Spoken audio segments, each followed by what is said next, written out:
Dark psychology म्हणजे नक्की असतं तरी काय? आणि मेन म्हणजे ती आपल्यावर जर कोणीतरी वापरत असेल, तर आपल्याला कळेल कसं काय? किंवा अशा लोकांना आपण आपल्या आयुष्यामध्ये काय नक्की केलं पाहिजे? तर यासाठी हा व्हिडिओ पूर्ण बघा. म्हणजे तुम्हाला कळेल, की आयुष्यामध्ये आपण अशा लोकांशी कसं डील केलं पाहिजे आणि कोणत्या प्रकारच्या डार्क सायकोलॉजीज आहेत. डार्क सायकोलॉजीमध्ये बेसिकली मॅनिप्युलेशन टेक्निक येते, माइंड कंट्रोलिंग टेक्निक येते. म्हणजे एक व्यक्ती दुसऱ्या व्यक्तीला त्याच्या मतानुसार वागवते, त्याला जसं वाटेल तसं वागवते, इमोशनल ट्रिगर करून. आणि जर तुम्हाला असेच इंटरेस्टिंग व्हिडिओज हवे असेल तर मला सबस्क्राईब करा आणि बेल आयकॉनला क्लिक करा, जेणेकरून असे व्हिडिओज आल्यावर तुमच्यापर्यंत ते पोहोचेल. आता आपण बघूया डार्क सायकोलॉजी असते तरी काय. डार्क सायकोलॉजी ही एक सायकोलॉजीची टर्म आहे, जी आपण समोरच्याला मॅनिप्युलेट करण्यासाठी वापरली जाते सायकोलॉजीचा वापर करून. आपण हे ब्रेन, इमोशन्स, बिहेवियर याच्यातनं ठरलं जातो. पण मग हे जे पॅटर्न्स असतात हे कुठेतरी अॅनालाइज केले जातात आणि डार्क सायकोलॉजी तिथून तयार होते.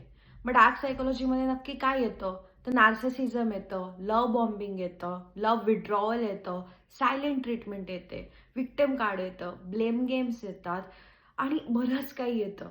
म्हणजे बेसिकली बघायला गेलं ना, तर ही टेक्निक फक्त तुम्हाला टॉर्चर करायला आणि कुठेतरी मॅनिप्युलेट करायलाच वापरली जाते स्वतःच्या स्वार्थासाठी.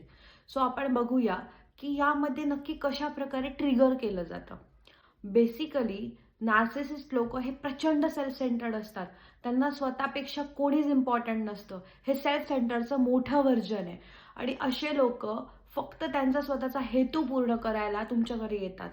जेव्हा त्यांना वाटेल तेव्हा ते तुमच्या आयुष्यात येतात आणि जेव्हा त्यांना नाही वाटणार, जेव्हा त्यांना डिस्टन्स मेंटेन करायचं वाटेल, ते इझिली डिस्टन्स मेंटेन करतात आणि दाखवतात की असं काही नाहीच आहे आपल्यामध्ये, आपण फक्त फ्रेंड्स आहोत किंवा माझ्या मनात असं काहीच नव्हतं, तू घेतलं कसं काय. पण त्यांच्या आधीचे ॲक्शन्स हे सतत प्रूव्ह करत असतात की त्यांना आपण इम्पॉर्टंट आहे, आपलं काहीतरी रिलेशन आहे. पण तेच जेव्हा त्यांचा हेतू पूर्ण होतो तेव्हा ते दाखवतात की माझ्या मनात असं काही नाहीये. तसंच लव्ह विड्रॉवल म्हणजे जर आपण समोरच्याच्या मताप्रमाणे नाही वागलो, तर समोरची व्यक्ती जे काही आधी प्रेम देत असेल ते अचानकपणे स्वतःकडे घेऊन टाकते. नाही देत, आपल्या मनाचा विचार सुद्धा नाही करत की आपण कसं सफर होतोय. पण ती व्यक्ती फक्त स्वतःचा विचार करते आणि ते जे प्रेम असतं, ते जे अटेन्शन असतं, ते सतत मेसेज करणं, कॉल करणं, आपण बरे आहेत की नाही हे विचारपूस करणं, हे सगळं अचानक बंद केलं जातं. आणि ते तोपर्यंत बंद असतं जोपर्यंत आपण त्या समोरच्या व्यक्तीच्या मनाप्रमाणे नाही वागत. आणि तसंच सायलेंट ट्रीटमेंटचं पण असतं. जर आपण समोरच्याच्या मनाविरुद्ध वागलो, काहीतरी आपले डिसिजन्स घेतले, आपले मतं सांगितले, तर त्या व्यक्तीला प्रचंड राग येतो. कारण त्या व्यक्तीला, अशा डार्क सायकोलॉजीचे गेम खेळणाऱ्या व्यक्तीला आपण फक्त त्या व्यक्तीच्या मताप्रमाणे वागावं एवढंच हवं असतं. सो अशी व्यक्ती अचानकपणे सायलेंट ट्रीटमेंट देते. अचानक इग्नोर करायला लागते, तुमच्या मेसेजला रिप्लाय नाही करत, कॉल नाही करत, तुमची काही काळजी वाटते हेही नाही दाखवत. असं दाखवते आय डोंट केअर, तुला जर तुझ्या मताप्रमाणे वागायचं असेल तर मला नको कन्सिडर करू. लिटरली असं वागून समोरची व्यक्ती सायलेंट ट्रीटमेंट देते आणि आपण इमोशनली ट्रिगर होतो आणि आपण मग त्या व्यक्तीचा मेसेज येण्यासाठी, कॉल येण्यासाठी कुठल्याही थराला जातो. मग आपण हळूहळू त्या व्यक्तीच्या मतांना आपले मतं समजतो आणि आपण शेवटी भांडणं नको व्हायला किंवा त्या व्यक्तीने आपल्यापासून दूर नको जायला म्हणून आपण तिचे जे मॅनिप्युलेशन टेक्निक्स आहेत ते वर्क व्हायला लागतात आपल्यावर आणि आपण तिच्याच पद्धतीने वागायला लागतो. ब्लेम गेममध्ये ना, जेव्हा आपण त्या व्यक्तीला आपले काहीतरी मिसकम्युनिकेशन झालेलं असतं किंवा काहीतरी भांडणं चालू असतात आणि आपण आपला पॉईंट मांडतो, तेव्हा ती व्यक्ती पूर्ण टर्न द टेबल, ती व्यक्ती पूर्णपणे आपणच कसे चुकीचे आहोत आणि आपण आयुष्यामध्ये मागच्या वेळेस पण काय काय केलेत याची लिस्ट काढते, ज्याचे आत्ता या पॉइंटला काहीच रिलेव्हंट नसतं. पण ती व्यक्ती आपल्याला त्या सगळ्या गोष्टी ऐकवते, ज्या कधीतरी आपल्या चुकल्या असतील किंवा आपल्या चुकल्या जरी नसतील तरी पण ती आपल्यालाच ब्लेम करते आणि आपणच कसे चुकीचे आहेत हे दाखवून आपल्याला सेल्फ डाऊटच्या झोनमध्ये टाकते. आणि अशा वेळेस ती व्यक्ती कशी विक्टिम आहे आणि तिला आपण कसं मॅनिप्युलेट करत असतो हे दाखवते. पण ॲक्च्युअलमध्ये तीच व्यक्ती आपल्याला मॅनिप्युलेट करते आणि आपल्याला ते समजत पण नाही. मग अशा वेळेस काय करायचं? डार्क सायकोलॉजी काय हे आपल्याला कळालं. पण मग अशा लोकांशी डील कसं करायचं? तर अशा लोकांना आपण सुधारायला नाही जायचं. आपण फिक्स नाही करू शकत. प्रेम म्हणजे एखाद्याला फिक्स करणं नाहीये. त्याच्या ज्या चुका आहेत ते समजून घेऊन आपल्याकडे आणणं नाहीये किंवा आपण अतिप्रेम देऊन पण या गोष्टी फिक्स नाही होऊ शकत. उलट त्या गोष्टी वर्स्ट होतात. सो अशा वेळेस आपण त्या व्यक्तीला दाखवून द्यायचं की आपले पण काही मत आहेत. ती व्यक्ती तुम्हाला मॅनिप्युलेट करते कारण तुम्ही स्वतः मॅनिप्युलेट होता आहात. जेवढं त्या व्यक्तीचा दोष आहे तेवढा तुमचा पण तो दोष आहे कारण तुम्ही मॅनिप्युलेट होता आहात स्वतःहून.